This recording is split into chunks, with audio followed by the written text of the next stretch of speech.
안녕하세요 여러분. 오늘 하루도 여호와를 기뻐하는 것이 여러분의 삶의 동력이 되기를 주님의 이름으로 축복합니다.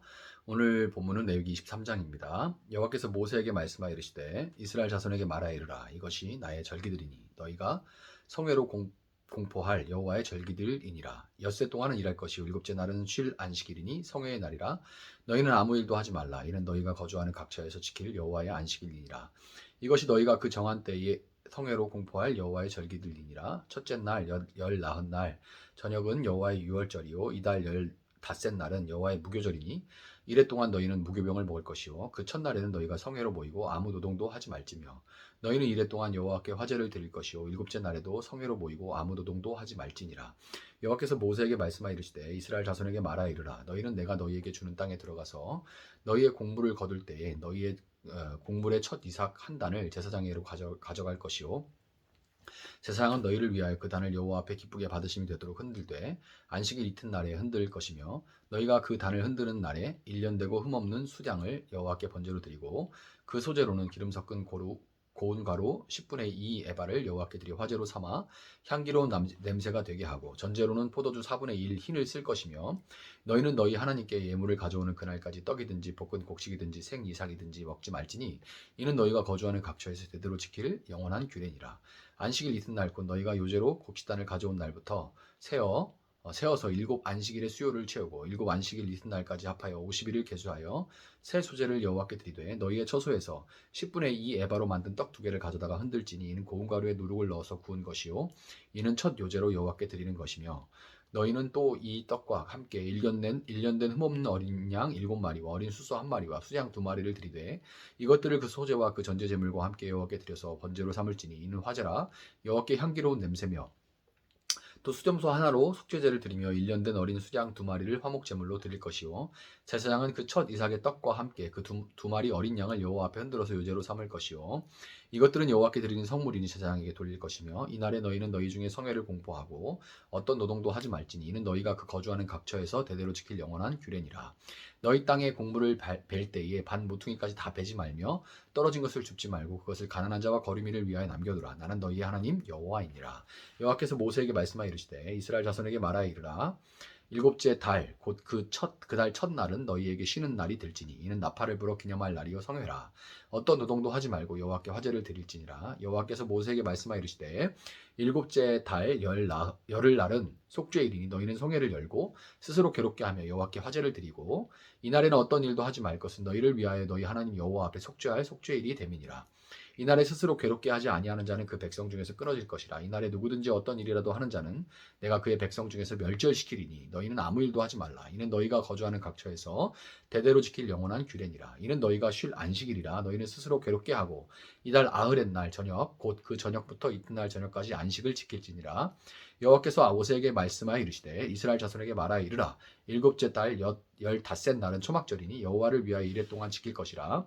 첫날에는 성회로 모일지니 너희는 아무 노동도 하지 말지며 이래 동안에 너희는 여호와께 화제를 드릴 것이요 여덟째 날에도 너희는 성회로 모여서 여호와께 화제를 드릴지니 이는 거룩한 대회라. 너희는 어떤 노동도 하지 말지니라. 이것들은 여호와의 절기라. 너희는 공포하여 성회를 열고 여호와께 화제를 드릴지니 번제와 소제와 희생제물과 전제를 각각 그날에 드릴지니 이는 여호와의 안식일 외에 너희의 헌물 외에 너희의 모든 서원제물 외에 또 너희의 모든 자원제물 외에 너희가 여호와께 드릴 것이니라. 너희가 토지 소산을 거두기를 마치거든 일곱째 달 열닷새 날부터 이래 동안 여호와의 절기를 지키되 첫날에도 안식하고 여덟째 날에도 안식할 것이요 첫날에는 너희가 아름다운 나무 실과와 종려나무 가지와 무성한 나무 가지와 시내버들을 취하여 너희 하나님 여호와 앞에서 이래 동안 즐거워할 것이라. 너희는 매년 이래 동안 여호와께 이 절기를 지킬지니 너희 대대의 영원한 규례라. 너희는 일곱째 달에 이를 지킬지니라. 너희는 이래 동안 초막에 거주하되 이스라엘에서 난 자는 다 초막에 거주할지니 이는 내가 이스라엘 자손을 애굽 땅에서 인도하여 내던 때에 초막에 거주하게 한 줄을 너희 대대로 알게 함이니라. 나는 너희 하나님 여호와이니라. 모세는 이와 같이 여호와의 절기를 이스라엘 자손에게 공포하였더라. 아멘. 자, 오늘 본문은 이스라엘이 지켜야 할 연중 절기에 대한 규례들이 등장하죠. 한 가지 흥미로운 것은 이 레위기의 율법들은 하나님이 광야의 시내산에서 모세에게 주신 것이고 이 레위기는 기록 순서상 다른 모세오경의 뭐 창세기, 출애굽기 이런 것보다 가장 먼저 쓰인 것이 레위기예요. 그러니까 이 레위기는 출애굽 초반에 쓰인 거죠. 그러니까 하나님은 지금 이제 가나안 정착이 아직 한참 남아있는 시점에, 아직 멀었잖아요. 아직 남아있는 시점에 가나안 땅에서 지켜야 할 규례에 대해서 말씀하신 것입니다. 지금 농사도 안 짓는데 무슨 추수감사절이에요. 그러니까 초막절이 추수감사절인데 농사도 안 짓잖아요. 지금 광야에서 만나 먹고 있는 상황인데. 자, 왜 하나님은 아직 일어나지도 않은 일에 대해 이토록 세세한 규정을 주셨을지 의아한데, 우리는 그 이유를 예레미야서 2장 2절에서 찾을 수가 있습니다. 왜 이렇게 일찍 주셔서 세세하게 주시고 강조하시는지. 자, 예레미야서 2장 2절. 가서 예루살렘의 귀에 외칠지니라. 여호와께서 이와 같이 말씀하시기를, 내가 너를 위하여 네 청년 때의 인애와 네 신혼 때의 사랑을 기억하노니 곧 씨 뿌리지 못하는 땅 그 광야에서 나를 따랐음이니라. 아멘. 여러분, 광야에서 하나님은 분노하시기도 했지만 그것은 마치 신혼부부가 결혼 초에 이것저것 맞지 않아서 툭탁거리는 것에 불과하지, 근본적으로 그저 신랑이신 하나님만 믿고 따라 나서서 좀 투덜거리긴 해도 반지하 단칸 월세방보다 못한 집에서 살림을 차리고 함께 알콩달콩 살았던 신부된 그 세댁 이스라엘의 그 모습을 그리워하시는 거예요. 이 말씀 준비하면서 저희 신혼 때 살았던 그 4층 옥탑 원룸이 참 많이 생각났습니다. 25살짜리 저희 아내 아무것도 모를 때 데리고 와가지고 참 고생도 많았는데 그 모습이 많이 생각났어요. 하나님이 그 모습을 그리워하시는 겁니다. 반지하 이 단칸 월세방보다 못한 집에서 살림을 차리고 알콩달콩 살던 그 세댁 이스라엘을 그리워하시는 겁니다. 그렇다면 왜 하나님과 이스라엘은 우리가 다 알고 있듯이 이스라엘이 바벨론의 포로로 잡혀가고 말라기서에 기록된 것처럼 그렇게 슬픈 파국을 맞게 되었을까요? 그것은 이스라엘이 가나안 땅에 들어가 정착하면서 농사를 지어 수확하고 소유를 쌓으면서 스스로 내일을 준비하는 그런 삶을 살게 되면서 점차 광야에서 함께 하신 하나님을 잊어버리고, 더 나아가 잊어버린 정도가 아니라 더 나아가 하나님은 전쟁의 신이라 싸움은 잘하시는데, 하여튼 광야에서 싸우는 족족 이겼어. 전쟁은 참 잘하시는데 농사는 가나안 땅의 바알 신이 폭풍의 신이잖아요. 비의 신. 그러니까 가나안에서 바알 신 없으면 안 되는 거예요. 생각하기에. 농사는 바알 신이 더 잘한다 이렇게 생각해서 우상 숭배를 했던 것입니다. 그들은 한 번도 하나님을 떠난 적은 없다고 그렇게 말을 해요. 실제로 하나님의 이름을 부르긴 했죠. 그러나 그 마음에는 바알 신이 있는 거예요. 농사를 지니까. 참 비참한 상황이죠. 쉽게 말해서 이 형편이 좀 펴지니까 재산 증식, 노후 준비하느라고 정신이 없어지고 공허한 삶을 만족시켜줄 어떤 것을 찾아 여기저기 기웃거리다가 덜컥 이제 바람까지 나면서 결혼 생활이 파탄나게 됐다는 거예요. 모든 결혼 생활이 그렇지만 결혼의 진정한 위기는 배우자가 거기 있는 거, 내 옆에 있는 거, 날 위해 무언가를 하는 것이 당연하게 여겨져서 서로에 대한 감사를 잊고 무관심해져 버리는 데서 시작하는 겁니다. 거기서부터 위기가 시작되는 거예요. 차라리 싸우기라도 하면 관심이 남아있다는 건데 무관심은 관계에 치명적이죠. 이것을 이미 알고 계신 하나님은 가나안 땅에 들어가기 전에 이스라엘에게 절기에 대한 세세한 규례를 주시면서 절절하게 호소하는 거죠. 그래서 이 절기의 핵심은 바로 기억하라입니다. 기억하라고 절기를 만든 거예요. 기억하라. 초실절, 칠칠절, 나팔절, 속죄일, 그리고 초막절, 이 절기, 이스라엘의 이 절기는 모두 이 출애굽과 광야에서 하나님이 베풀어 주신 그 사건들을, 하나님과의 있었던 그 이야기들을, 사건을 통해 이제 기억되는 그 이야기들을 가나안 땅에 들어가서 농사를 짓고 추수하는 시기에 맞춰서 지키도록 되어 있는 거예요. 그렇게 달력의 이스라엘의 농사에 맞는 그런 절기에 광야에서 일어났던 일들을 하나하나 대입해서 기억하라 이렇게 말씀하시는 겁니다. 유월절과 무교절은 이집트에 내려진 10번째 재앙이자 이스라엘 백성에게는 출애굽의 역사가 시작되게 된 그 사건을 기념하는 거죠. 이스라엘은 무교절에서 볼 수 있듯이 누룩을 넣어 빵을 발교시킬 틈도 없이 정신없이 이집트에서 빠져나와 신랑 하나님과의 생활을 시작한 그 시절을 기억해야 하는 겁니다. 아무것도 없이 시작했던 그때를 기억해야 돼요. 정신없이 막 뭐가 뭔지도 모르고 막 그렇게 시작했던 그 처음을 기억해야 돼요.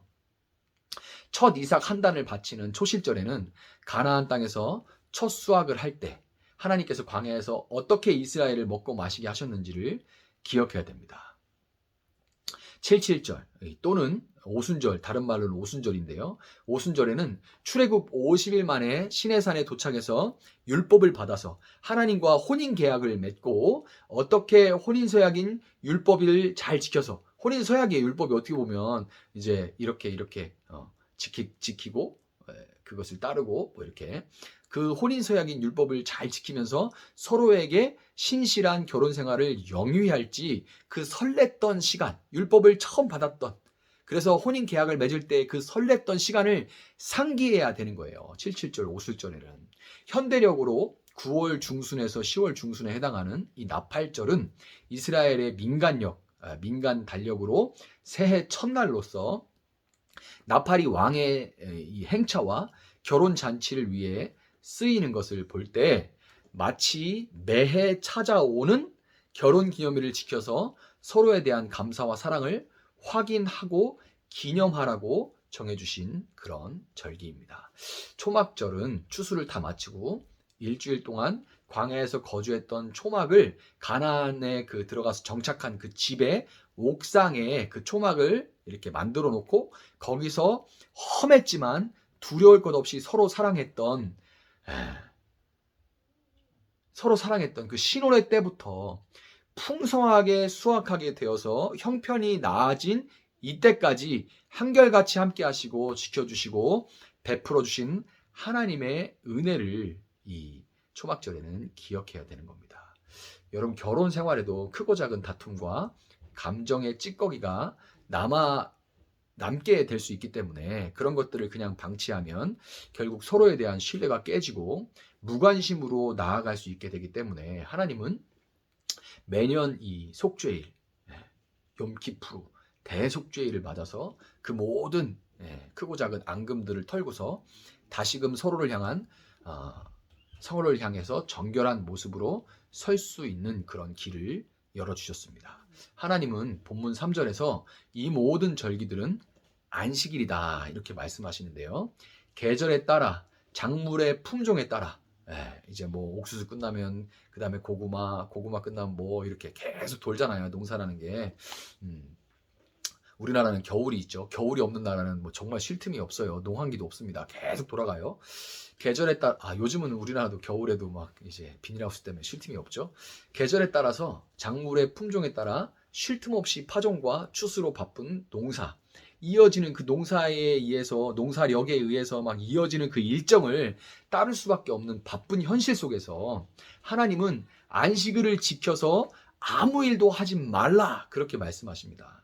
여러분 안식일은 훗날 바리새인들과 서기관들이 그랬던 것처럼 율법적으로 정말 아무 일도 하지 않지만 더 격렬하게 아무 일도 하지 않게 하는 그거에 자체에 초점이 있는 것이 아니라 그날만은 다 멈추고 내려놓고 나를 기억하고 나만 친밀하게 교제하자. 우리가 서로 행복하게 살자고 일하는 거 아니냐. 일만 하다가 서로에게 소홀하고 무관심해져서 부부관계가 깨진다면 대체 일은 왜 한다는 거냐.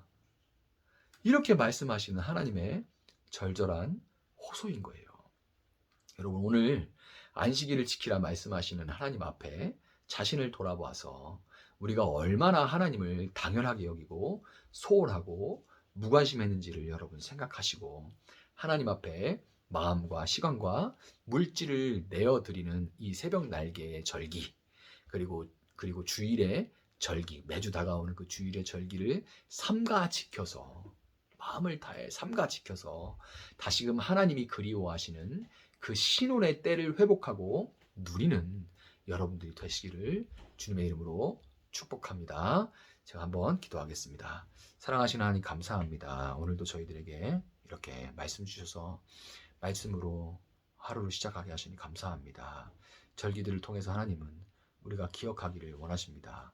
하나님을 처음 만났을 때, 하나님 만나기 전에 우리의 삶과 하나님을 만난 후에 우리의 삶, 그리고 이제까지 함께 해오면서 하나님과 하나님께서 우리의 삶 가운데 베풀어 주신 모든 일을 우리가 얼마나 쉽게 당연한 것으로 여기고 다른 내가 찾을 어떤 만족은 없는가 기웃거리며 살아갈 때가 얼마나 많은지 모릅니다. 우리는 참으로 쉽게 이렇게 변질되지만 하나님은 언제나 신실한 우리의 신랑 되셔서 어렵고 힘들 때, 내 마음이 무너질 때 우리를 찾아오셨던 그 하나님과의 깊은 만남과 신혼의 때를 여전히 그리워하시는 것을 우리가 압니다.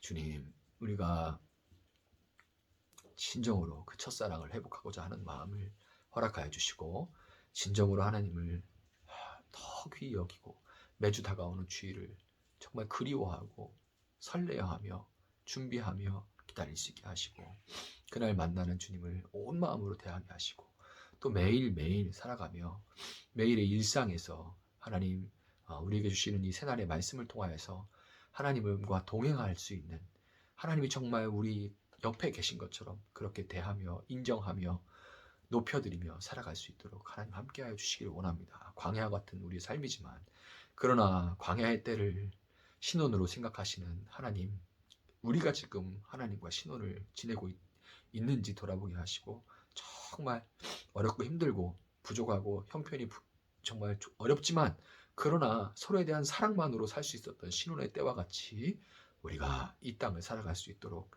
주님 우리와 함께하여 주시옵소서. 그렇게 행하실 주님을 찬양하며 감사하며 예수님의 이름으로 기도합니다. 아멘. 오늘 주신 말씀 붙들고 계속해서 기도합니다.